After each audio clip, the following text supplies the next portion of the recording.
Fala galera, Dizascaf, Douglas Gonçalves por aqui para mais um Copiando Jesus. É isso aí, nosso podcast toda quarta-feira, juntos aqui, você que tá nos vendo, você que tá nos ouvindo, né? E eu descobri que a maioria das pessoas apenas ouvem, né? Às vezes até começam assistindo e depois ouvem. Estão lá lavando uma louça, lavando um quintal, quem sabe dirigindo ou na academia aí, cuidando do templo do Espírito aí, e você tá ouvindo, é muito bem-vindo a esse podcast, que o intuito em tudo que a gente faz aqui é deixar você mais parecido com Jesus e também te incentivar a formar Cristo em outras pessoas. Então eu tenho certeza que você vai ser muito abençoado, confrontado e assim inspirado por esse papo que nós vamos ter hoje aqui, tá? Então a gente sempre traz de quarta-feira um tema pra gente conversar e a gente quer conversar hoje sobre adolescentes. Então você que é envolvido com adolescentes, você que é um adolescente, ou você que é pai, mãe, tio de adolescente, você tem que ouvir esse papo pra gente pensar juntos sobre o que a palavra de Deus nos traz sobre isso. Vambora? Podcast de hoje.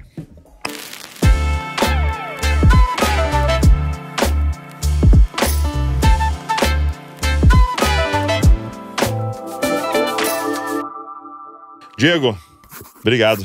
Tá aqui. Eu que agradeço. Diego Gerzoni, mas é conhecido como Cheiro. Ai, coisa maravilhosa, Cheiro.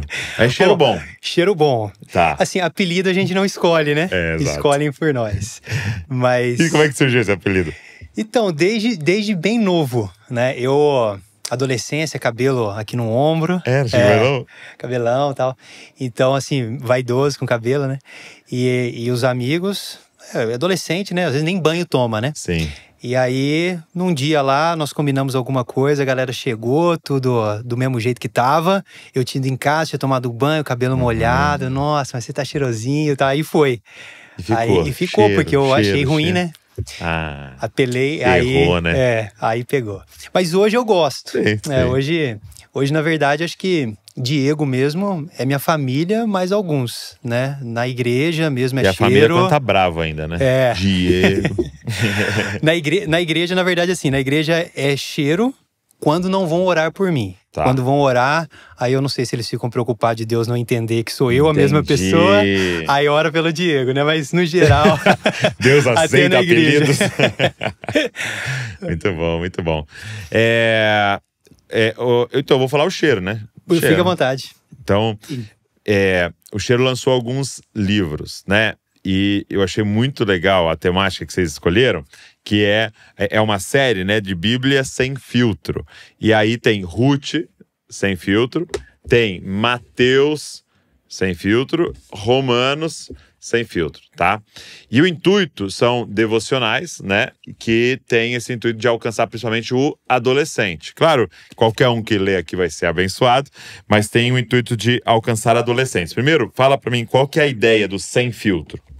Sim, é um termo que para o adolescente é extremamente comum, né? Ele vai entender. Principalmente o filtro, né? Acaba sendo parte da vida deles. E a ideia é poder, de fato, trazer a escritura sem nenhum tipo de filtro. Tá. Né? De uma forma que seja...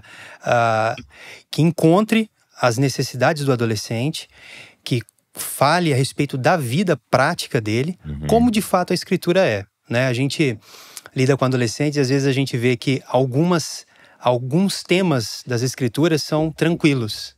Outros não. Né? Então nós não vamos colocar filtro em nenhum tema, né? Todos os assuntos a Bíblia continua atual, né? E ele precisa compreender e isso precisa fazer sentido na vida prática dele, né? O filtro seria esconder algo, né? A ideia do filtro seria, por exemplo, quando você está no Instagram e tem um filtro de maquiagem. Exatamente. A menina não estava maquiada, mas ali ela parece maquiada, pode até um olho azul, né, na gente. Exatamente. E tal. Então, essa ideia de que a Bíblia é esse livro que não maqueia as coisas, né? Que não maqueia e que não pode ser maquiada por nós, que expomos ela, né? Nem enquanto pregamos, nem enquanto escrevemos. A Bíblia, a mensagem dela precisa ser exposta na íntegra, né? Há uma tentação, né? Da gente defender Deus, né? Exatamente. É uma tentação de falar, não vamos ler esse texto aqui não, que ele é meio estranho aqui. A pessoa não vai entender o que Deus quiser aqui, a gente vai só para outros e tal. Mas realmente, eu tava repetindo esses dias sobre isso, né? De tipo, Se você pega outras religiões, você precisa cavar e até com historiadores para achar que tem uns podres lá da galera das religiões ali, né? Então, e às vezes até agora mais recente, na própria, na nossa mesmo. Você pega uns líderes, uns pastores, uns teólogos do passado, você fala, cara, que incrível isso aqui. Mas você olha lá, tem uns negócios lá na história deles, você fala, eita. Mas não é evidenciado, né? A gente conhece mais as partes boas. A Bíblia faz questão de falar, né? Poxa, exatamente. Não precisava falar que Abraão falou que era irmão da esposa e deixou ela se deitar com outro homem. Não precisava falar ali que Davi naquela manhã saiu lá na varanda e viu a mulher e trouxe, né? Exatamente. Podia não colocar aquele capítulo, ia passar ileso ali, mas a Bíblia faz questão de ir mostrando Moisés, mostrando Davi, mostrando Abraão, mostrando Noé.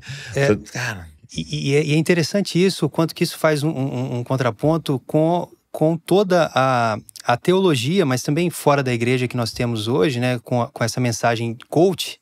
Como ela vai na direção oposta, Total. né? Ou seja, de dizer assim, não, a realidade humana é marcada pelo pecado. Nós somos fracos, nós somos limitados, nós temos exemplos que ficaram registrados para que nós possamos entender quem o ser humano é marcado pelo pecado, mas também quem ele pode ser redimido por Cristo, né?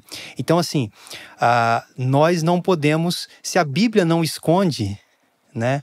Por que nós vamos esconder, né?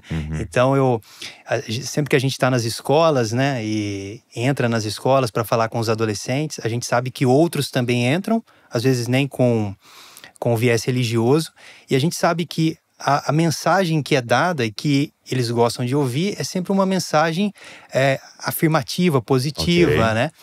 E a gente sempre faz questão de trabalhar com eles o pecado e dizer assim, olha, eu preciso ser sincero com você, porque eu poderia falar que você é o cara e você sairia daqui inflado, mas na primeira vez que você tropeçasse, você descartaria tudo aquilo que você ouviu. Você precisa entender a realidade sobre a sua vida, né? Que é fruto do pecado, para você entender o quanto que o Senhor pode trabalhar no seu coração e restaurar o seu coração, né? Não tem muito como pregar a boa notícia se a pessoa não está claro para ela a má notícia. Né? Exatamente. De que ela é inimiga de Deus e que ela vai ser condenada eternamente. Exatamente. Se ela continuar seguindo nesse caminho, né? Agora, ainda nos devocionais, então, por exemplo, Mateus sem filtro. Aí você vai em Mateus inteiro ou você selecionou algumas dos textos para...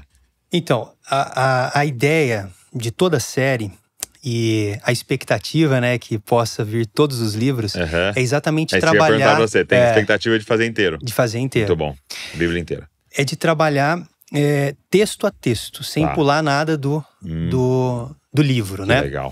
Porque assim, o projeto nasce, né, de um entendimento que a gente vem tendo da geração que nós estamos discipulando, né? A gente herdou aí da geração Z esse consumo de conteúdos fragmentados, e agora nós estamos liderando adolescentes já da geração alfa, né? Talvez 70% dos nossos adolescentes hoje já são geração alfa. Então, só para o pessoal saber, Z... Até 2010. Tá, que nasceu até 2010. Até 2010. Até 2009. A partir de 2010, nós já temos a geração alfa. Tá. Então, nós já estamos falando 15 aí... anos de idade, 15 anos. Então, nós já estamos falando de adolescentes de 11, 12, 13, 14 e 15 anos. Que nós já estamos trabalhando, né? Então, eles herdaram isso da outra geração, mas agora a gente vê isso de forma ainda muito mais intensa, né? Eles não querem nada que os prenda por muito tempo, né? Então, por isso essa preferência pelos cortes, pelos reels, stories e todas essas coisas. E, obviamente, que acabam sendo, na maioria das vezes, conteúdos rasos, né? Não dá nem tempo, né? Não dá tempo de aprofundar. E nós não podemos ir contra essa realidade, ainda que a gente saiba que essa realidade acaba se tornando um dos maiores desafios dessa geração, que é a impaciência, a falta de perseverança, de persistência, porque está acostumado a tudo muito rápido e fácil, né? Mas essa é a realidade. Então a gente não pode ir contra ela até pelo menos que eles amadureçam, O coração, né? tá. Então, assim, quando nós sentimos a necessidade de produzir material para os adolescentes, no caso, para os adolescentes da igreja local, né? Eu não tinha a intenção que isso transformasse em um livro, nunca imaginei. Era para os adolescentes da igreja. O desafio era exatamente esse. Como eu posso fornecer um material que seja rápido, mas que não seja raso, né? Então, Deus direcionou para as devocionais sequenciais. Então, eles podem, a cada dia, ter um momento rápido de devocional com Deus. E aí, obviamente, cada um na sua maturidade vai ter um tempo, e pode ser o menor possível para aqueles que estão começando. É um texto breve, ele vai ler, ele vai entender o texto, tem uma explicação do texto, ele vai refletir a respeito de um tema da vida dele, diversos a respeito da adolescência, sobre escola, relacionamento, namoro, vida com Deus, família, temas diversos, mas sequencialmente ele vai compreendendo a mensagem do livro. Tá.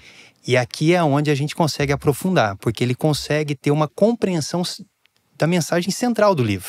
Sobre o que o Mateus fala. Sobre o que o Mateus fala. Então, seja mesmo um livro do Antigo Testamento, não importa, ele consegue ter uma compreensão do Evangelho. Entendi.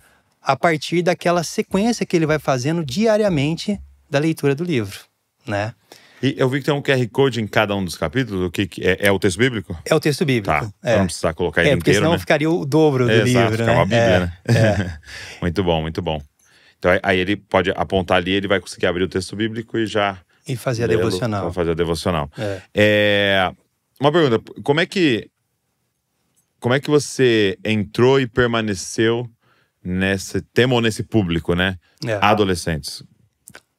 Logo quando eu saí da adolescência, eu me converti, na verdade, no final da minha adolescência. Tá. Cresci na igreja, num lar cristão, mas a minha conversão mesmo, apesar de nunca ter saído da igreja, foi no final da adolescência. Então, no início da minha juventude, uma igreja pequena, numa cidade pequena, eu comecei a liderar os jovens. Como é que é o nome da cidade mesmo? Santa Rita do Sapucaí. Santa Rita do sul de Minas Gerais. Então, na igreja presbiteriana do Brasil, ali em Santa Rita do Sapucaí, eu comecei o trabalho com os jovens. Tá. E o trabalho foi prosperando, a cada semana jovens novos chegando, os jovens da igreja convidando outros, tal. Mas uma coisa me chamou a atenção. Nós tínhamos 3 adolescentes no meio dos jovens, e semanalmente a gente via outros jovens chegando, a gente via aqueles jovens amadurecendo, mas os 3 adolescentes permaneciam do mesmo jeitinho. Okay. E aquilo me chamou a atenção, eu conversei com o pastor na época, que foi o pastor da minha conversão, o pastor Luiz Henrique, e falei, olha, tem uma coisa curiosa aqui. Outros jovens chegam, adolescentes não. E aí ele falou, mas você suspeita de alguma coisa? Eu falei, eu suspeito. Suspeito que aqui não é a casa deles. Aqui é a casa dos jovens. São os jovens que cantam, são os jovens que tocam, são os jovens que lideram, que falam, que brincam, que recebem, né? Tudo montado que para servem. eles. E eles ficam acuados. Então, o que você sugere? Quando você fala jovem, era qual idade? Universitário, né? 18 para cima. 18 para cima. Tá. E aí ele falou, o que você sugere? Eu falei, eu sugiro que a gente comece um trabalho com os adolescentes. Um lugar onde eles possam falar assim, olha, esse lugar é o meu lugar. É a minha casa, eu pertenço aqui. Como é que eu vou trazer alguém em casa se nem eu me sinto bem em casa? Faz sentido. Né? E aí nós, naquele momento, dividimos o trabalho. E sem, obviamente, nenhuma formação, nenhuma condição para aquilo, eu entrei, né?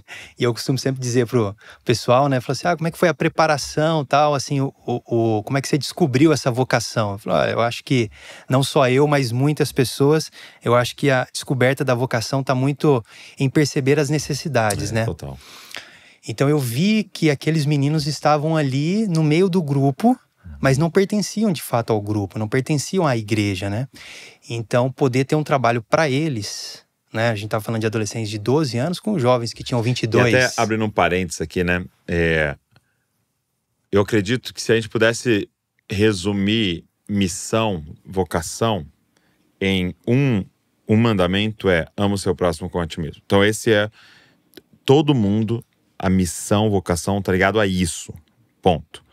Aí, lógico que a pergunta beleza. E a pergunta do mestre da lei ali para Jesus, né? Quem é o meu próximo? Então, é legítima essa pergunta no sentido de, tipo assim, beleza, Senhor, quem o Senhor me chamou para alcançar? Os adolescentes? Exatamente. Terceira idade, a África, é transcultural, é o povo não alcançado, ou é aqui Bragança, onde eu moro? Então, quem o Senhor chamou eu para alcançar? Então, é uma pergunta legítima. Mas a resposta de Jesus é muito interessante, né? É basicamente assim, quem eu te apresentar caído no seu caminho. Sabe, e a gente fica às vezes nessa, não, mas é porque quando eu for... Não, é lindo o que você está contando, porque é a minha história também. Eu estou diante de uma necessidade. A necessidade é adolescentes que não estão sendo discipulados e cuidados porque não sentem em casa. Vamos dar uma resposta a eles. E você vê Deus pegando aqueles 5 pães e 2 peixes e fazendo... Isso é maravilhoso, né? Então, assim, para você que está atrás da sua vocação, seu chamado, quem está caído à beira do caminho na sua estrada aí. Né? Talvez tenha tudo a ver com o seu chamado. Exatamente. E tem uma coisa curiosa, né? Porque, assim, na igreja a gente sempre vai lidar com a falta de trabalhadores. Tá profetizado, né? Jesus já disse isso, né? E às vezes a gente percebe uma necessidade e a gente critica, né? Porque ninguém está fazendo. Quando, na verdade, às vezes colocou aquela pessoa, ainda que no meio de todos, mas ele colocou aquela pessoa para que eu pudesse enxergar, né? Então, o outro não está enxergando. Sim. E nós criticamos porque o outro não está fazendo, mas é você que deveria estar fazendo, porque é você que está vendo. Porque é o seu chamado, né? O fato de ver já é uma evidência. Eu fazia a mentoria do Desascope, que era com líderes, né? E chegou a ter, assim, uns 3 mil líderes, assim, a gente fazia no Zoom, era muito legal. E aí, eu lembro que abria para perguntas no final e sempre vinha essas perguntas assim, puxa, aqui é muito fraco de teologia, puxa, aqui é muito fraco de não sei o quê. E a resposta era sempre essa. Amado, Deus está mostrando para você. Então, aqui é fraco de teologia. Você pode ter uma conversa e falar, poxa, precisava melhorar tal, mas vai fazer um curso de teologia. Exatamente. E nem que você seja a resposta daqui a 3, 4 anos. Vai se preparar para o que Deus... Porque tem um monte de gente lá dentro que não está incomodada com isso. Por que é você que está incomodado com aquilo? Né? Poxa, as crianças estão largadas. Então vai, se voluntaria. Nem se for para inicialmente ficar lá na porta, não tem problema, mas... Começa a trilhar um caminho, teria coragem de fazer pedagogia, porque seu coração queima pelas crianças da igreja, entendeu? E é isso que a gente tá precisando, né? De pessoas que vão falar, não, vamos ser resposta aqui. Exatamente. E eram 3 adolescentes. É isso 3. Que é lindo. Entendeu? Não era, tô vendo esses 300 adolescentes, eram 3. A gente começou o trabalho, né? E a gente não se reunia nem na igreja, porque a igreja, apesar de pequena... né? Era grande demais, né? Aqueles gatos pingados ali, né? Então a gente ia para casa, e adolescente tem muito disso, né? Jovem também, né? A questão assim da massa da galera, né? Então você colocar 3 num espaço, né? Então a gente ia para casa, e para casa de alguns 3 era muito, né? Enchia a casa, né? Interessante. E a partir disso a gente foi percebendo o amadurecimento deles, exatamente por ter agora esse senso de pertencimento, né? Eu faço parte, isso aqui é a minha casa, né? Ainda no primeiro ano, com o trabalho com os adolescentes, nós fizemos um acampamento. E aí, como a gente sempre faz, a gente chega para os jovens da igreja e diz, olha, convide os seus amigos, né? E eu costumo brincar, às vezes, com alguns pastores, eu falo assim, olha, cuidado quando você fala isso, porque um dia o convite pode ser aceito, e você precisa saber se de fato você quer outros adolescentes na sua igreja. Porque o que aconteceu conosco foi isso. Nós convidamos e veio. E aí, aqueles meninos, então, começaram a chegar, nunca tinham pisado numa igreja, não eram de lares cristãos, evangélicos, e alguns começaram a ter interesse, né, pela palavra. A gente começou a ver o amadurecimento, transformação, conversão. E aquele que era um desafio no início, fazer com que 3 se sentissem parte, agora a gente tinha 30, 40, 50, que também precisavam se sentir parte, mas não apenas do ministério de adolescentes. Eles precisavam se sentir parte da igreja. Porque esses agora não tinham um pai, uma mãe, ninguém da família que era da igreja. Então era um rosto desconhecido, né? E aí, aquele mesmo dilema do começo, nós enfrentamos um ano depois. Esses meninos precisam ser acolhidos na igreja, né? E aí nós começamos alguns projetos, né?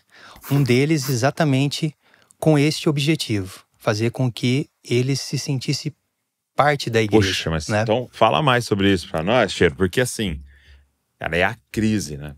Porque assim, a verdade é que deveria, e eu vou falar aqui de uma teoria, né? Deveria os mais maduros, né, pagarem um preço, submeterem para que esses imaturos fossem inseridos no corpo de Cristo. Mas a verdade é que na maioria dos lugares que você vai, é ao contrário. Os imaturos pagam um preço e muitas vezes nem entram, porque tá tudo feito para os maduros. Ai, não gosto desse tipo de música. E aí, eu tô 25 anos aqui na igreja, já sou um dos presbíteros, eu não gosto desse tipo de música. Ah, não gosto que pinte a parede, não sei o quê. E aí é tudo para os mais maduros e os imaturos morrendo. Sendo que deveria ser ao contrário. Lá em casa tem um monte de coisa de criança, porque eu gosto. Não, porque o maduro paga um preço para acolher os imaturos que nasceram e chegaram. Então vai ter coisa de criança, vai ter trava de criança, vai ter cores que eu não colocaria, porque você é pai e se você se submete. Né? Então fala um pouco assim, como é que foi fazer isso, né? Acolhê-los. Sim. A gente vem nesse processo de alguns anos e com alguns projetos, né?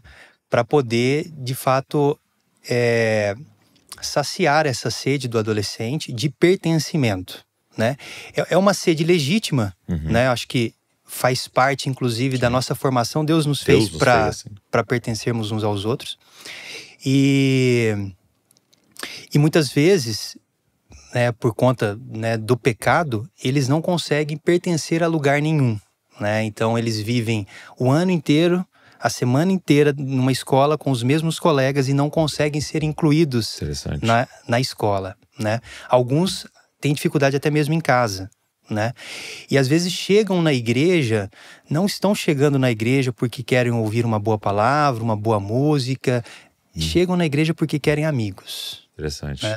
E às vezes muitas vezes é a motivação inicial, né? E às vezes eles estão ali dando, às vezes, o último grito de socorro, né? Que é falar assim, olha, é um lugar que eu jamais iria, mas eu não consegui fazer amigos em lugar nenhum. Mas e tem agora gente lá. Eu vou tentar lá, né? E a gente corre o risco de que eles passem por lá também sem se sentir parte. Cara, né? Isso é muito forte. Então, quando os meninos começaram a caminhar conosco, a gente começou a ver esse amadurecimento, a gente viu essa necessidade. Nós criamos um projeto que existe até hoje, chamado Arte e Vida, onde os adolescentes da igreja, eles colocariam os seus dons, seus talentos, suas facilidades para poderem abençoar outros adolescentes da cidade. Né? Então, aquele desafio que geralmente a gente tem em algumas igrejas, especialmente menores, que é o caso da nossa, de questionar, olha, você canta, toca, prega? Não?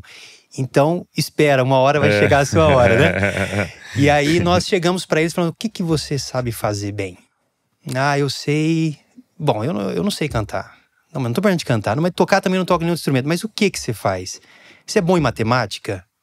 Não, matemática não, mas português eu sou bom. Então você vai dar reforço de português para nós. O que mais que você sabe fazer? O outro, eu sei tocar violão, mas eu não sou bom. Eu falo, mas você não é bom, mas você sabe? Não, alguma coisa eu sei. Pois é, aqui na nossa cidade nós temos dezenas de adolescentes que nunca relaram a mão e não sabem nada e não têm condições de pagar um curso de violão. E aí nós fomos captando isso, né? Mesmo. E aí começamos com esse número de adolescentes. E aí, entre alguns ainda falaram assim, não, mas eu não sei desenhar, não sei nada. Eu falei, então você sabe fazer uma chamada? Porque se a gente tiver muitos alunos aqui, nós vamos precisar que alguém faça uma chamada. Você pode fazer? Você sabe preparar um pão com presunto e queijo? Você vai preparar um pão com presunto e queijo, né? E aí o Arte e Vida nasceu, há 13 anos atrás, com uma equipe, obviamente orientada por nós, mas uma equipe que 80% são adolescentes. São eles que dão aula, são eles que organizam a parte de secretaria, de lanche, de cozinha, de tudo, né? E aí, o projeto foi ganhando forma, estrutura, reconhecimento na cidade, porque a gente começou a receber alguns alunos que outros projetos sociais não conseguiam atender, porque a gente tinha uma cara que ninguém tem. Porque o projeto social geralmente é feito por um adulto. Sim. E aí quando os meninos chegavam no Arte e Vida, ali a impressão que dava é que pô, nem tem adulto aqui. E nós estávamos por trás, sim, né? Sim. Então eles vinham aquilo, um ambiente já agitado, né? Que o adolescente consegue dar aula no meio daquilo e tal. E a gente começou a trazer uma galera que não encaixava em outros projetos e que era uma demanda, porque as escolas estavam tendo dificuldades, os pais precisavam que eles, por conta de trabalho, precisavam que eles estivessem inseridos em algum lugar, e começaram a vir.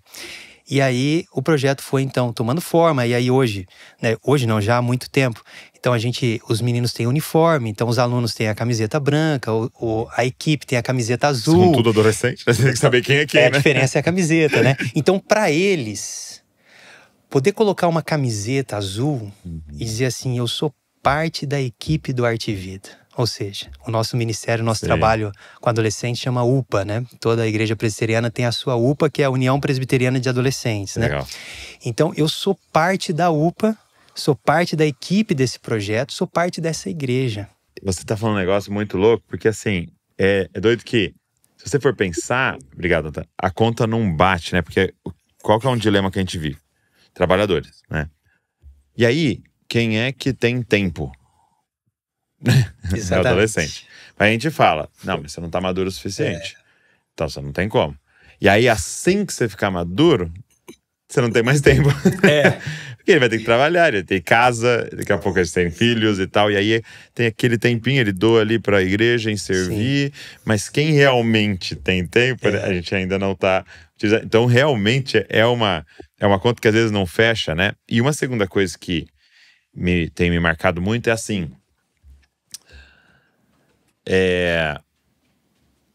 Por exemplo, coisas que funcionam muito, que eu percebo, projetos sociais que funcionam muito, é esporte.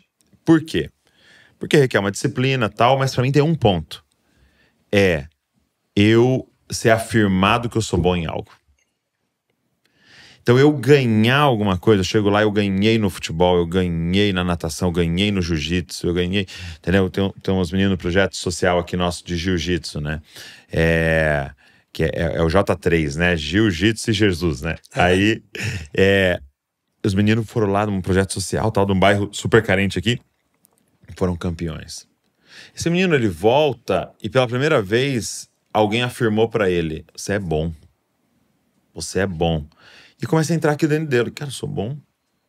Porque eu ouvi a vida inteira, eu sou um lixo, eu sou burro, eu não vou dar em nada. O meu ambiente fala isso pra mim. De repente tem uma medalha no meu peito falando, você é bom. Então, você tá dizendo sobre algo, cara, isso é muito poderoso, né? Dos meninos sendo afirmados, né? Você sabe pouco violão, mas o que você sabe, você já pode útil. Ensinar. É útil, você é útil. Você, cara, isso é muito legal. E tem um lance também, Douglas, que assim, além deste desejo e esse anseio por pertencer, existe também esse anseio pela servir, utilidade, né? por ser útil, por propósito, né? Então, o adolescente, eu acho que isso não é só do adolescente, mas do ser humano. Mas, obviamente, na adolescência isso ganha força, né? Que é aquele desejo assim, eu quero marcar o mundo, né? Eu quero fazer diferença, né? E óbvio que existe um cuidado que precisa ser trabalhado aí na questão da identidade, mas este desejo, né, tá por trás de todo adolescente. Alguns já sabem como vão tentar isso, né? Ou seja, eu vou ser um Neymar da vida e eu vou poder abençoar as pessoas, vai ser através da música, vai ser através da medicina, da engenharia e tal. Outros não sabem ainda como, mas já mesmo assim tem esse desejo. Eu quero marcar o mundo, eu quero fazer diferença na história, né? E isso também é algo que essa geração herdou da geração Z. Nós já víamos isso, dessa consciência social. A gente vê essa geração alfa agora também crescendo em ambientes plurais, com muita discussão sobre justiça social, tudo. Então isso também é uma característica forte, é uma virtude, né? Mas ao mesmo tempo que é uma virtude, traz também alguns perigos, né? Por quê? O adolescente, nesta sede por servir, ele é apresentado a diversas causas, né? E algumas delas que são que têm objetivos justos e lícitos, mas que os meios são completamente corruptos, né? Inclusive incentivam o afastamento da fé e da igreja, né?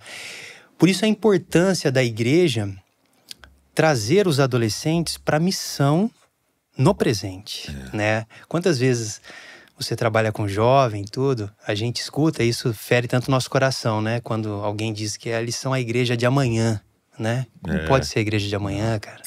Esses caras que estão no meio de outros adolescentes e no meio de outros jovens que nós não estamos. Eles são a igreja de hoje. Então, é importante que a igreja traga os adolescentes para a missão da igreja. Ou seja, eles precisam fazer parte. Então, quando um menino desse coloca uma camiseta e eu digo para ele, olha, você é útil aqui. Ou seja, você pode servir em outra causa? Pode. Algumas você precisa tomar cuidado. Mas você não precisa, porque a causa do evangelho é a maior causa de todas. E você poder fazer parte do reino de Deus. Cara, tem 3 perguntas, né? Poderosíssimas. Então, assim, até eu diria para quem tá liderando jovens e adolescentes, e principalmente adolescentes, quer fazer um bom trabalho, responda 3 perguntas aí de múltiplas formas e criatividade que Deus vai te dar. Primeiro, quem sou eu? Ele tá com essa queimando no coração dele essa pergunta. Quem sou eu? E ele tá na formação. Se a gente acertar ali, ele vai ter uma vida inteira com a verdade, né? Você é um filho de Deus. Você eu diria assim, porque tem muitos grupos respondendo essa pergunta assim, né? Você é o que você sente. Você é o que você sente. Não, você é o que você crê. Você é onde você depositou a sua fé. Você é filho de Deus. Ponto. A segunda pergunta é: a que grupo eu pertenço? Qual é a minha família? Né? Então aí vem para pertencimento, fazer parte, ser abraçado, comunhão. E a terceira pergunta é: qual a minha missão? Qual é a mudança que eu vou causar no mundo? Qual é a minha relevância? Então você tem essas 3 perguntas. Se você fizer trabalhos de pregação e tal, respondendo a primeira, de eventos e ações que fazem a pessoa pertencer e também dando condições para ela servir, cara, você vai estar respondendo a 3 anseios. E o que a galera de fora do mundo, vamos chamar assim, entendeu? Vários grupos entenderam. E estão cooptando os adolescentes. Exatamente. Entendeu? E na maioria, falando quem eles são, muitas desses grupos vão se chamar de comunidade. Então é um pertencimento. E eles não estão lá falando sobre imoralidades, assim, primariamente. Eles estão lá dando uma missão. Por exemplo, vários desses grupos estão falando sobre clima. Mudança climática, nós vamos fazer sobre isso. Vários desses grupos estão ensinando, você precisa ser um vegetariano, um vegano, porque você vai causar uma mudança no mundo. Então tá apresentando para ele uma missão. E aí ele tá dizendo, cara, eu vou causar uma mudança. Só que tudo isso, o evangelho tá ali para fazer exatamente isso. O evangelho, ele vai na contramão de algumas dessas, mas ele engloba muitas outras, né? Tudo aquilo que é lícito, mas responde esses justo, anseios, né? Responde esses anseios. É outra forma, mas responde esses anseios. E isso que é interessante, porque através da pregação do evangelho e através da estrutura do ministério de adolescentes e da igreja, o adolescente, ele entende e ele vive isso, né? Ou seja, na questão do pertencimento, ele vai entender que ele é parte, mas ele precisa também viver isso, né? Então, a gente tem um outro projeto na igreja chamado Casa, que são as iniciais de conhecer, acolher, servir e amar. Muito legal. Então, um domingo por mês, primeiro domingo, cada família da igreja sai da escola bíblica dominical de manhã com 2 adolescentes para levarem para casa para almoçarem juntos. É mesmo, cara. Então, isso é muito bom. Eles estão sendo conhecidos, né? Acolhidos. Essas famílias estão servindo esses adolescentes em amor, né? Então isso é não apenas entender que eles pertencem. Uma vez ao mês. Uma vez ao mês. Então cada família pega 2. Pega 2 adolescentes para eles não ficarem constrangidos, né? Ficar indo boa ideia, em dupla. E também, famílias. E também por uma segurança para os pais, porque nem todos os pais são da igreja, né? No nosso caso ali, pelo menos.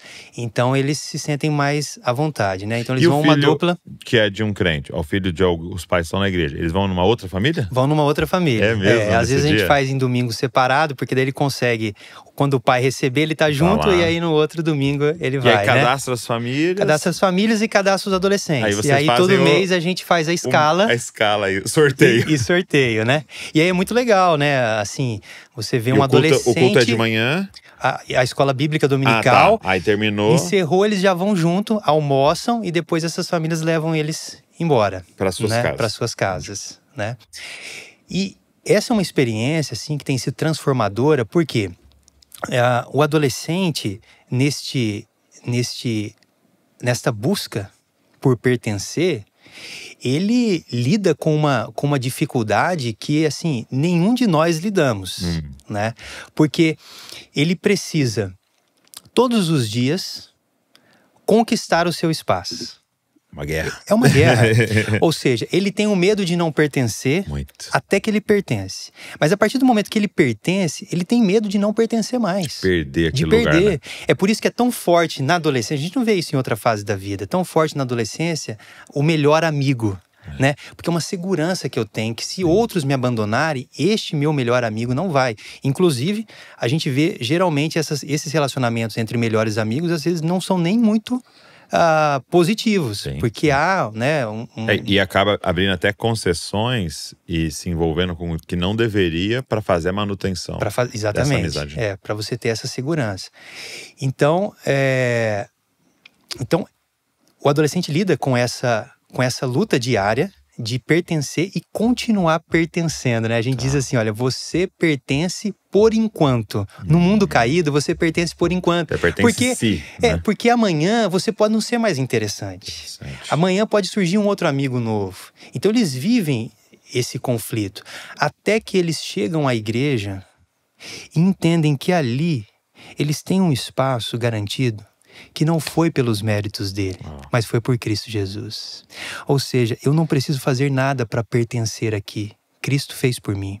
E se eu não preciso fazer para pertencer, eu não preciso fazer para permanecer. O meu lugar está guardado. Então, essa é a resposta do Evangelho. Aí, quando entra no coração, é um alívio, né? Porque eu não preciso mais corromper os meus princípios para pertencer a um grupo. Porque a resposta do Evangelho é: você tem espaço aqui. Você pode pertencer a outros lugares, mas sozinho você jamais ficará, porque você tem um lugar aqui. Então isso é poderoso na vida do adolescente. Porque essa é a resposta do Evangelho, né? A Bíblia vai dizer que ainda que a mãe nos desampare, o Senhor não nos desamparará. Ou seja, o adolescente ele pode se ver, inclusive, sem família, mas jamais sozinho. E aí a Bíblia vai dizer que Deus faz que o solitário viva em família. É a família de Deus. Cara, esse projeto é muito legal, hein? Casa. Então fica a dica aí, você que lidera, de aplicar esse princípio, né? Não precisa ser exatamente isso, mas de aplicar esse princípio. Agora, tem uma outra parada que eu queria que você falasse pra gente, que a gente também tem pensado aqui. Existe um campo missionário que só entra um tipo de missionário, né? Que é adolescente. Um campo missionário chamado escola. É muito doido, né? Que tem todas as cidades, dezenas ou centenas de escolas, e é um campo missionário ignorado por nós. Por quê? Porque a gente não está conseguindo trabalhar na formação desses jovens discípulos de Jesus a tempo de eles serem luz dentro da escola. Às vezes eles vão ter encontro com Jesus com 20 e poucos anos, não estão mais nesse campo missionário. Então, como ter adolescentes queimando de amor por Jesus, já entendendo a missão para poderem atuar ali dentro, né? Como é que vocês têm pensado isso? Eu acho que isso parte também, fruto daquilo que a gente já vem conversando, deste entendimento que o adolescente precisa ter, que ele não está ali só recebendo, ele está servindo. Se ele entende isso, ele entende que ele está servindo na igreja, ele está servindo em casa, ele está servindo na escola. Todo lugar é lugar dele servir. Porque ele não está apenas se preparando, ele está também se preparando para servir no futuro, mas ele se prepara servindo, né? Então a escola fazendo, né? É um lugar, né? Mas eu vejo, Douglas, que isso parte mais de pensamentos equivocados da liderança do que de uma capacitação dos adolescentes. Por quê? Há muitos pensamentos equivocados a respeito da escola. A escola é vista, né, como um lugar do mal. E eu sempre digo para as pessoas assim, olha, você vê a escola assim, talvez porque não tem um funcionário ali, um diretor, um professor que seja a sua família. Porque se tiver, você vai entender que ali não são inimigos. Ali são pessoas que precisam ser alcançadas. desde a direção, dos funcionários e a mesma coisa dos alunos, né? Então, a gente sabe, né, muitas coisas que são, às vezes, pregadas dentro das escolas, mas isso não tira a importância da gente entrar nas escolas. E um outro equívoco que tem é de nós acharmos que as escolas estão fechadas. As escolas não estão. Não estão. Pelo menos ainda não estão. O problema é que às vezes nós queremos entrar na escola com um púlpito e um microfone na mão. Tá, né? Quando, na verdade, as escolas estão com dezenas de demandas, gritando por socorro, e eles não estão se importando, entre aspas, claro, com quem está entrando. Né? É claro que existe um critério, mas não se olha muito qual é a sua religião. Se preocupa assim, você quer nos ajudar? Nós temos problemas aqui, nós temos problema com drogas, nós temos problemas com evasão escolar, nós temos problema com gravidez precoce, nós temos problemas seríssimos com bullying, nós temos problemas com ansiedade. Então, você pode nos ajudar? E aí, quando nós entramos, então, dentro da escola, não como uma estratégia, mas de fato, como você falou, a nossa missão é amar o próximo. Não é simplesmente uma estratégia. Pessoas caídas na beira do caminho, né? Na beira do caminho. E você fala assim, pô, eu posso ajudar. Quando a gente entra numa escola, Douglas, e a gente propõe um projeto nosso que é uma semana com palestras, dinâmicas, várias atividades durante uma semana. E hoje, na nossa cidade, eles já conhecem, a gente já rodou todas as escolas, né? Mais de uma vez. Mas no começo, sempre o medo da direção era assim, olha, nós temos cerca de 30 alunos na sala e tem salas que são problemáticas. Como é que você vai reunir a escola inteira numa quadra? 400, 500, 600 alunos. E a gente falou, nós queremos tentar, né? E quando esses meninos escutam a respeito do amor, da graça e do perdão de Deus, você pode estar num ginásio que a acústica é terrível. É ruim. Que você não escuta um barulho. Eles nunca ouviram a respeito do amor de Deus. Eles nunca ouviram que apesar de tudo que eles fizeram, mesmo sendo tão novos, eles podem recomeçar. Eles nunca ouviram que a trajetória dos pais, que talvez é a mesma dos avós, eles não têm que repetir. Eles nunca ouviram. Então, isso é transformador. E a gente sai das escolas e a gente ouve os testemunhos, não só dos alunos, como dos professores, dizendo como nós precisávamos ouvir isso. Né? Então, é um lugar onde o evangelho precisa entrar. Eu vi alguém falando assim, né? Que quando um adulto é salvo, meia vida foi salva. Quando uma criança, adolescente é salvo, uma vida inteira foi salva. Né? E a gente hoje, nós temos um projeto chamado Semana Teen, que é a semana, né, do adolescente. Então, é um projeto que, na verdade, nós herdamos da MPC, Mocidade para Cristo, chamada Escola da Vida. Nós começamos com esse projeto. Já fez aqui, Escola da Vida. Muito legal. A base do projeto é a Escola da Vida. Tá. Mas aí nós decidimos aumentar um pouco o projeto, porque a gente viu algumas necessidades, especialmente do professor poder fazer parte do projeto, a gente poder envolvê-los para que a gente pudesse sair da escola e o relacionamento entre alunos e professores fosse melhor. A gente pudesse deixar esse legado ali. Então, além das palestras que já existem no Escola da Vida, a gente tem as provas. Então, todos os dias tem as competições que os professores jogam junto com os alunos. A escola inteira é dividida em equipes. Então, os professores jogam juntos, os professores dançam, cantam, dublam, tal. Então, a gente consegue ver ao longo da semana eles jogando junto, eles se abraçando, né? E a gente encerra a semana sempre dando um tempo para eles poder dar um depoimento e tal, e a gente sempre escuta ali pedidos de perdão, sabe? Queria pedir perdão pros professores, eu queria pedir perdão para esse professor, sabe? Você acha verdadeiro? Nossa, é maravilhoso, né? Maravilhoso. E aí a gente vê que todo aquele medo que às vezes a gente tem, né? De censura e outras coisas que a gente sabe que de fato existe, a gente vê que quando a igreja ela se dispõe a servir, as portas se abrem. As portas se abrem. As portas se abrem para que a gente possa servir de forma prática e, inevitavelmente, em algum momento, aquelas pessoas vão dizer, olha, nós queremos ouvir vocês. Tá. Nós queremos entender por que vocês fazem o que fazem, né?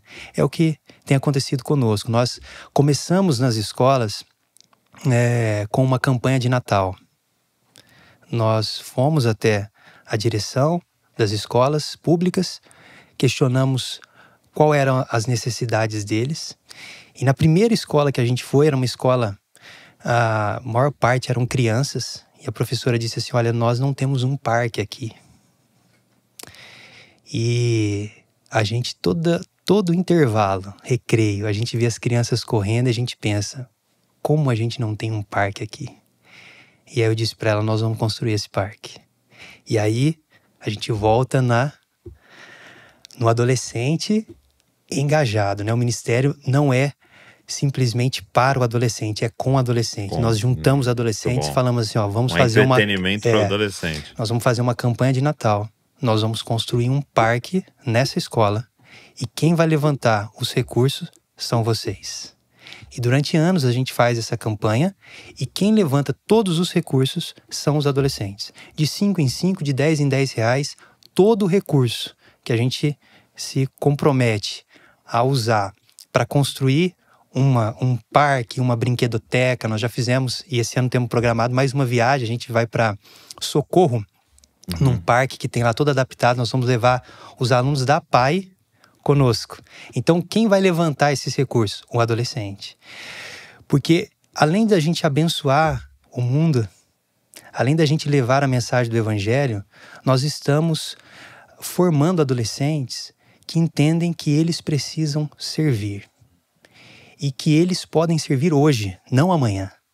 E que eles já são úteis no reino hoje. Estava ouvindo hoje não, essa semana, uma música do Resgate, que clássica, né? Cresci minha adolescência ouvindo, 10 para 6. Nossa, muito bom.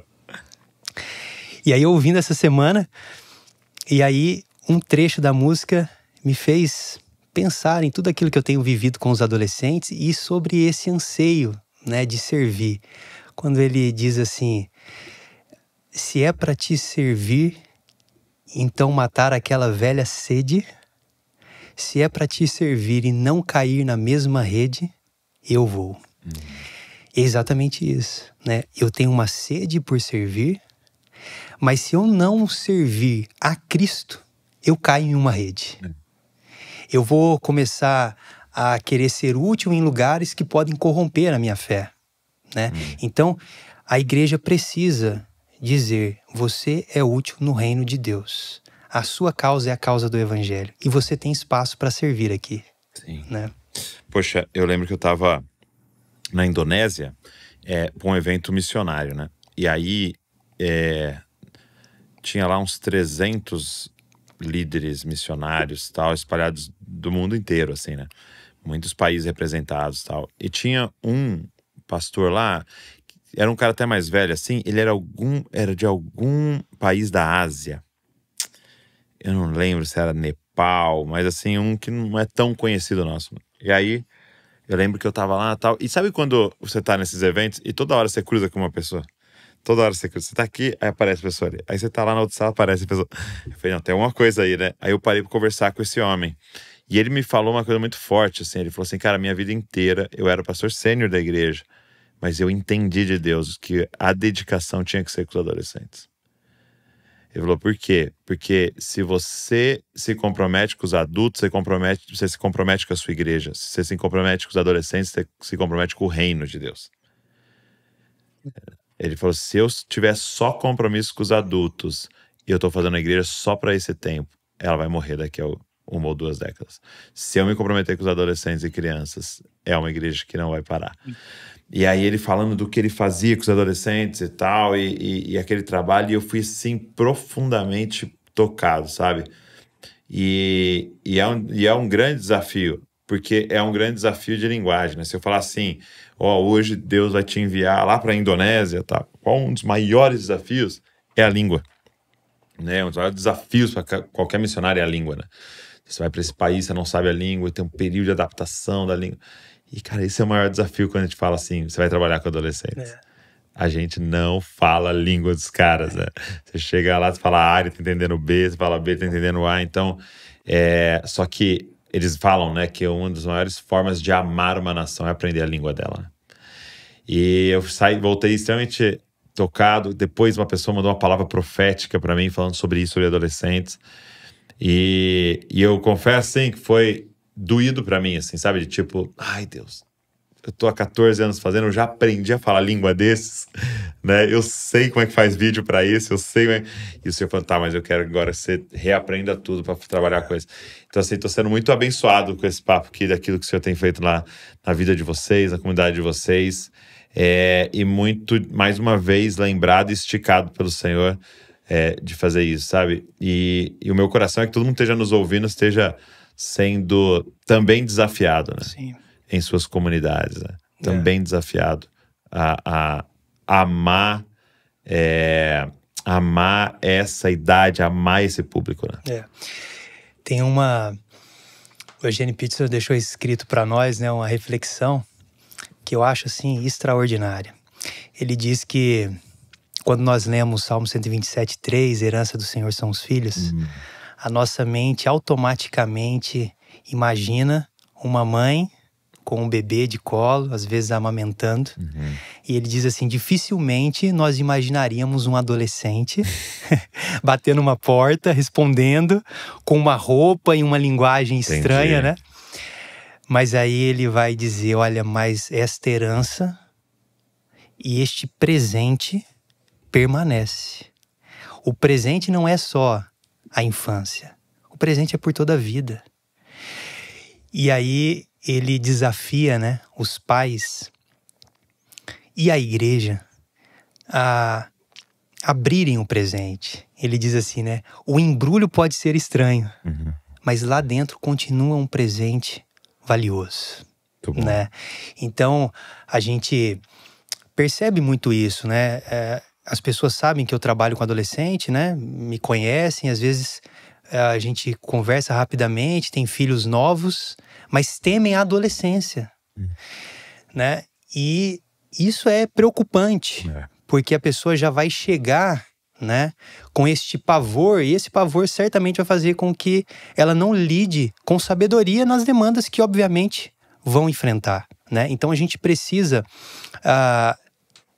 de fato, educar a igreja, né, e as nossas famílias, entendendo que a adolescência é um período com as suas complexidades, é claro, como toda fase da vida, mas uma fase também linda. Se a gente lembrar da nossa adolescência, né, quantas coisas lindas a gente viveu na adolescência, quantas coisas a gente poderia não ter vivido, né, se a gente tivesse sendo mais orientado, talvez. Então, a igreja e a família precisa abrir esse presente, né? Então, assim, a gente vê os pais com medo da adolescência chegar e outros, quando a adolescência chegou, dizendo assim, olha, não vejo a hora dela acabar, né? Ou seja, não há uma disposição de abençoar e de ser abençoado por um adolescente em casa.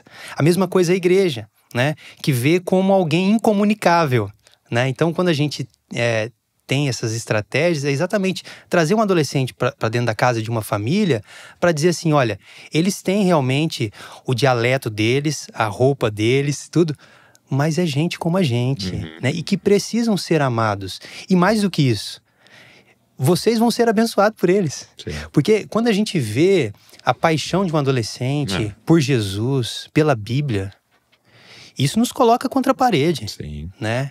E falar assim, como esse menino está me ensinando, né? Então, de fato, precisa abrir o presente, né? Precisa abrir o embrulho, né? Tanto a igreja quanto a família, né? Precisa abrir. E eu vejo que até não tem esse termo adolescente na Bíblia, né? E a gente tem pensado muito sobre isso, assim, né? O menino ali nos seus 12, 13 anos, principalmente a puberdade apontando, né, para esse início, né?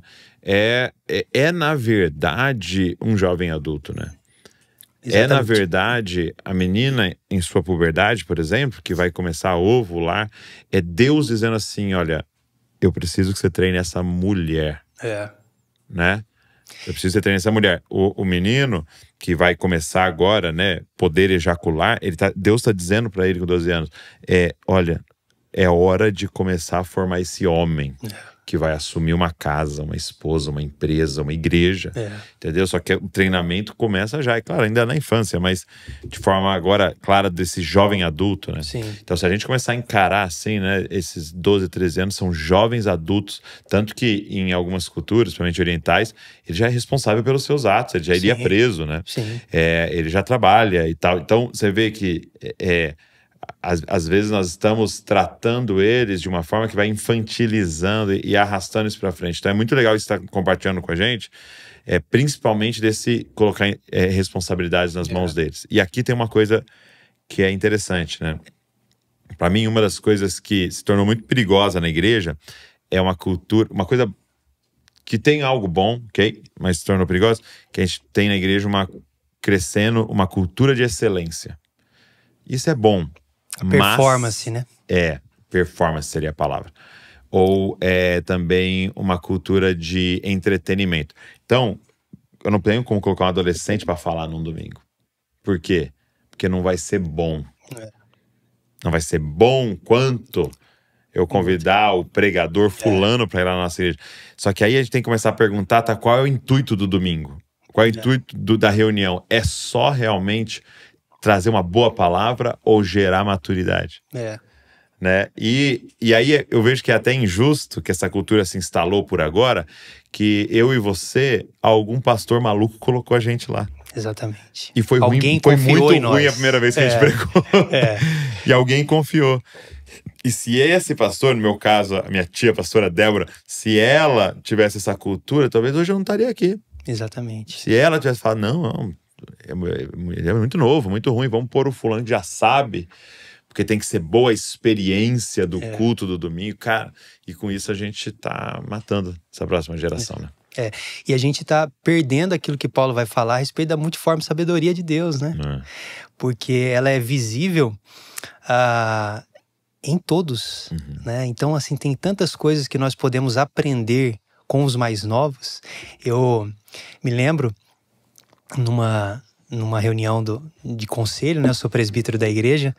E aí, quando alguém vai batizar, tem uma conversa antes com os presbíteros, né? Já passou por uma preparação, tudo.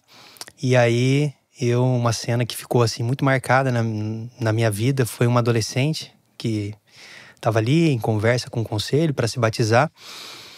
E depois que ela saiu da sala, um presbítero nosso mais ancião, mais de 80 ou 90? Mais de 90 anos, ele começou a chorar e falou assim, como essa menina me abençoou. Isso é muito lindo. Então, é exatamente isso, né? Deus usa, e Deus usa não é pela performance, né? Mas é por aquilo que ele tem feito no coração, né? Na simplicidade, né? E às vezes nós exatamente corremos esse risco porque eles vêm de um ambiente que é extremamente hostil, porque a comparação é em todo momento por conta das redes sociais, e às vezes nós trazemos isso para dentro da igreja e continuamos esse mesmo movimento, né, de comparação, né, porque há às vezes inconscientemente, né, da nossa parte, uma manifestação de elogio, de apoio, de preferência por alguns dons que sobressaem, né? Quando a gente não percebe que há outros ali que o Senhor está trabalhando no coração, né? E as escrituras vão dizer isso, que o Senhor vê o coração, né? Então nós como líderes, nós precisamos olhar como o Senhor olha. Mais cuidado. Né? Exatamente. Mas você estava falando a respeito desta fase, né, que de fato, apesar da Bíblia não mencioná-la, eu entendo que há características ali que a gente precisa de fato compreender, né? classificar e aprender, porque assim, são ovelhas, cada um na sua individualidade, mas existem características gerais, a gente precisa compreender. Mas de fato, né, quando Paulo vai falar, ele fala sobre ser menino e agora ser homem, né? Então eu também tenho esse entendimento que a adolescência é uma fase de formação aonde o menino ele tá em luto constante, né? E está em descoberta constante. E muitas vezes ele não tem estrutura emocional, tudo para lidar com isso. Mas é uma fase realmente de transição. Ele está deixando de ser criança para ser homem. E por isso não tem nada que ele odeie mais do que ser chamado de criança. Mas né? quer presente no Dia das Crianças, viu? Ah, isso sim, né? Mas é verdade. Verdade. E tem que ser acompanhado, né? E tem que ser acompanhado, exatamente. A gente vê hoje, né, nessa nossa cultura, a liberdade, né, de que eles podem ser o que quiser, fazer o que quiser. Talvez por conta de uma experiência passada de, talvez, pais autoritários, né, tal.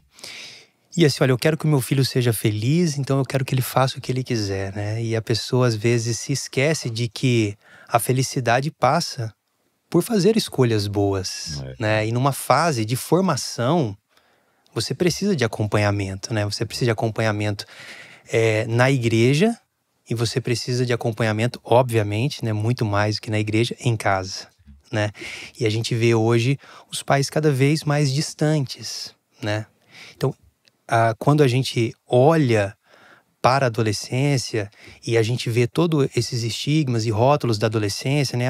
Todo adolescente é rebelde, ou toda adolescência tem que ser em rebeldia, o que não é verdade, né? Mas muito desta realidade é fruto da omissão dos pais. Sim. Né? Os pais estão distantes. Sem dúvida. Né? Eu me lembro, né? Assim, de aconselhar alguns pais e de trazer a eles um texto de Salomão, né? E confrontá-los em amor, né? Dizendo assim, olha, Salomão disse que acima de todas as coisas que se deve guardar, nós precisamos guardar o coração. Qual foi a última vez que você teve uma conversa com seu filho cujo alvo fosse o coração? Porque a gente vai desde a infância até chegar na adolescência exercendo uma paternidade ou uma maternidade preocupada com o comportamento, né? A gente não para chegar ao coração dos nossos filhos, ainda que a gente saiba que quem pode de fato transformar o coração é o Espírito Santo. Mas nós precisamos ter conversas que levem os adolescentes, e obviamente desde a infância isso, levem os adolescentes a sondar o seu próprio coração, né? Eu tenho uma menina de 7 anos, né? E aí, ela faz algumas coisas que não tem explicação, né? Ela reagir mal, sendo que nós estamos tratando ela bem. Como é de toda criança, não é só da minha filha. Toda criança pecadora. E ela precisa entender. Por que, filha, que você faz isso? Vamos lembrar aqui, olha como seu pai falou com você. Por que você respondeu assim, né? Então, assim, ela precisa ser levada ao coração. Ela precisa entender que o motivo daquilo é o coração pecaminoso. Se ela não compreender isso, como é que ela vai pedir socorro? Como é que ela vai correr para Jesus, né? Então, mesmo entre os adolescentes, e aqui talvez seja até uma questão até mais perigosa, né? A gente vê adolescentes que cumprem com as regras de casa, que não é cumprir com a lei de Deus. As regras de casa geralmente são: não tira minha paz porque eu acabei de chegar do trabalho, e não mancha a minha reputação fora de casa, né? Então, se você cumpriu isso, pronto, tá resolvido, né? E a gente reduz a lei de Deus, que é uma lei extensa exatamente para que a gente possa perceber o nosso mal, a nossa lei. Uma lei que nos conforte. É o nosso conforto. E aí, Paulo vai dizer, né? Como eu conheceria o pecado se a lei não dissesse, não cobiçarás, né? Então a gente às vezes não tem até mesmo com os adolescentes que são bons na escola, obedecem às regras, principalmente com esses, às vezes a gente perde a oportunidade de chegar ao coração, né? De saber assim, olha, o meu filho ele é bom na escola porque é uma área que ele gosta, ou ele é bom na escola porque isso é fruto de um coração rendido a Cristo. Porque se não é de um coração rendido, o que vale ele ser bom na escola, ser depois um bom profissional e estar perdido, né? Então, a gente precisa chegar no coração. Uau, né? Muito bom. E aqui, gente, é uma ferramenta que pode te ajudar muito nisso, né? Então, por exemplo, Ruth Sem Filtro, Mateus Sem Filtro, Romanos Sem Filtro, essa série, a Bíblia Sem Filtro, tem se tornado, assim, ferramentas para que essa conexão aconteça. Então, queria incentivar você a pedir esses livros para os seus filhos, para os adolescentes que está cuidando, ou você que é adolescente, pedir para os seus pais aí, para eles pedirem, e eu tenho certeza que vai te abençoar profundamente esse compromisso com a palavra de Deus. Então, com toda essa experiência do Cheiro, trabalhando aí com adolescentes, está aqui nesses materiais, e eu vou deixar o link na descrição para você poder fazer o seu pedido, e a galera vai entregar aí na sua casa, tenho certeza que vai te abençoar muito. Obrigado, Diego. Tempo abençoado aqui, eu fui muito abençoado, viu? Que bom, eu também fui. Obrigado mesmo. Eu que Senhor, agradeço. continue dando sabedoria, revelação Amém. Nesse caminho aí, em tudo que vocês estão fazendo. A todos nós, obrigado. Obrigado você que ficou ouvindo, ficou assistindo, e eu queria te fazer um pedido. Pega o link, cara, sai mandando pra uma galera, talvez você lembrou de pais de adolescente, líderes de adolescente, líderes de pequenos grupos, manda aí pra essa galera, pra mais gente ter acesso a essa conversa tão rica que tenho certeza que muita gente vai ser profundamente inspirado. Deixa um comentário aqui também e, claro, se inscreve aí no canal pra você receber tudo que a gente está produzindo. Deus abençoe vocês, não se esqueçam, vocês são cópias de Jesus. Valeu!